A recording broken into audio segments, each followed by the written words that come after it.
So I served in Siberia, and which people think is one of the coldest places in the world. And in the winter, that's definitely true. It would be negative 40 degrees Celsius outside, and we would have to go out and work when we lived there. And we actually made a game of walking around on the sidewalk and seeing how much ice we could accumulate on our hoods and on our eyelashes from our breath, because it would mist out and freeze, and we'd see how thick the layers could get. I've got some really good pictures of those. And when I learned that I was going to Russia in the beginning, they told us in the packet not to buy any winter clothing before we came. They said, no, just bring like a medium coat, and then when you get here, you'll buy everything else.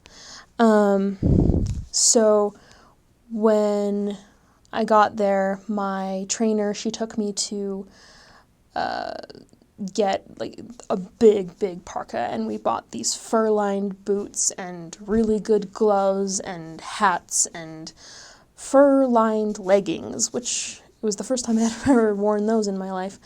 And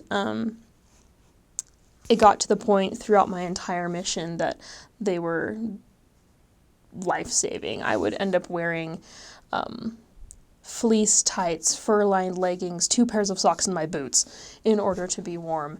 But the Russians know how to survive in this cold. People think that people in Russia like the cold. They actually don't. They just get really good at being warm in spite of the cold.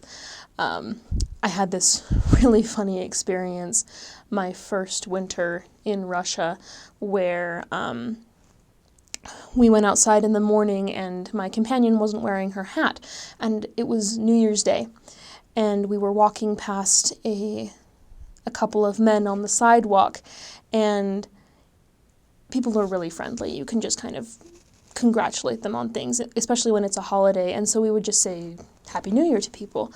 And my companion waved at them and said, "Hey, Happy New Year, s Novim Godom." And one of the guys turns around and goes, "Happy New Year, where's your hat?" And he actually got quite upset at us because she wasn't wearing a hat in this cold.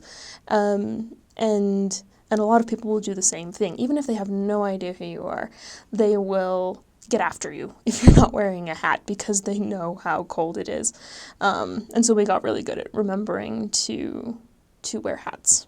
My time in Russia was probably the coldest I've ever been in my life, but I don't know. It had some good points too. I mentioned the ice contests, but yeah, totally worth it.